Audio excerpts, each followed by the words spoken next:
Hello everyone, আসসালামু আলাইকুম। সবাই কেমন আছেন? আলহামদুলিল্লাহ, আমিও ভালো আছি। আমার ভিডিওটা যে যেখান থেকে দেখছেন, আশা করছি আপনারা অনেক বেশি ভালো আছেন।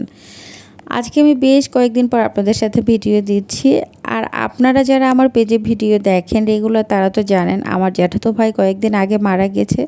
আমি বাড়িতে গিয়েছিলাম, এই জন্য আসলে ভিডিও দেওয়া হয় না। আমি 2 দিন হলো আসছি, কিন্তু বাসা গোছানো পরিষ্কার সব কিছু মিলিয়ে একটু ব্যস্ত ছিলাম, ভিডিও দিতে পারি নাই।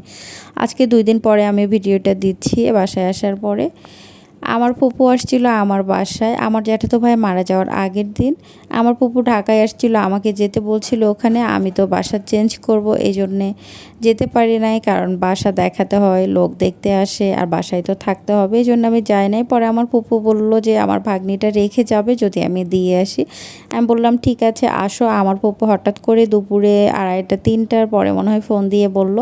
আমি তাড়াতাড়ি করে বাজারে না যেয়ে আমার বাসায় যা ছিল আমি তাই রান্না করেছি।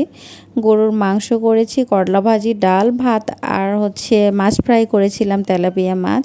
কারণ আমি বাজারে গেলে হয়তো বা ওরা তাড়াতাড়ি চলে আসবে, আবার আমার ভাগ্নি রেখে চলে যাবে, আমি হয়তো বা রান্না করে খাওয়াতেও পারবো না।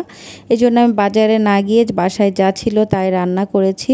যদিও অনেক অল্প রান্না করেছি, কিন্তু তারপর আমার ভাগ্নি একটু খেয়ে যেতে পেরেছে। আর আমি যদি বাজারে যেয়ে এসে রান্না করতাম, তাহলে হয়তো বা আমার ভাগ্নি খেয়েও যেতে পারতো না। ফোন দেওয়ার সাথে সাথেই রান্নাঘরে গিয়েছিলাম রান্না করতে। আমি সেদিন কোনো রান্নাও করি নাই, আমার শরীরটা ভালোও ছিল না। আমি ভেবেছিলাম দুপুরে কিছু একটা করে খেয়ে নিব। আর তাড়াতাড়ি ফোন দেওয়ার সাথে রান্নাঘরে গিয়ে রান্না শেষ করে গোসল করেছি। গোসল করে রান্নাঘরে গিয়েছি, কি নাস্তা বানানো যায় এটা ভাবছিলাম। এর মধ্যে আমার ফুপু নিচে এসেছে, ফোন দিয়েছে। আমি তাড়াতাড়ি করে যেয়ে আমার ফুপুকে নিয়ে এসে হালকা পাতলা নাস্তা রেডি করে দিয়েছি। আবার সাথে সাথে ভাতও দিয়েছি। আমার ভাগ্নি চলে যাবে, রাত হয়েছে, 6টার সময় এসেছে, 8টা বেজে গিয়েছে। তাড়াতাড়ি খাবার খেয়ে দিয়ে আমার ভাগ্নি চলে গিয়েছিল। আর সকালে উঠে আমি বাজারে গিয়েছিলাম। বাজারে যেয়ে বাজার থেকে মুরগি এনে রেখে আমি নাস্তা বানিয়ে খেয়ে তারপরে মুরগি রান্না করেছি, আর আলুর ভর্তা করেছি, আর কিছু করি নাই। আর আগের দিনে তরকারি ছিল। আমার ফুপুর বয়স হয়েছে, অনেক কিছু খেতে পারে না, আর আমিও একা, এজন্য অল্প রান্নাই করেছিলাম। আমার ফুপু আবার দুপুরেই চলে যাবে, দুপুরে খেয়ে দিয়ে তাকে দিয়ে আসছি।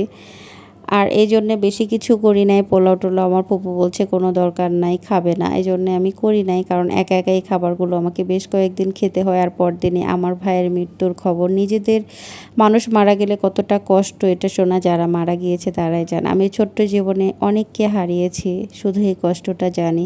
আসলে অনেক সমস্যার মধ্যেও গিয়েছিলাম, একটু দেখে আসার চেষ্টা করেছি, অসুস্থ সময় যেতে পারি নাই।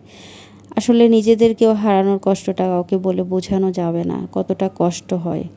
আর সবাই ভালো থাকবেন, সুস্থ থাকবেন। আল্লাহ হাফেজ।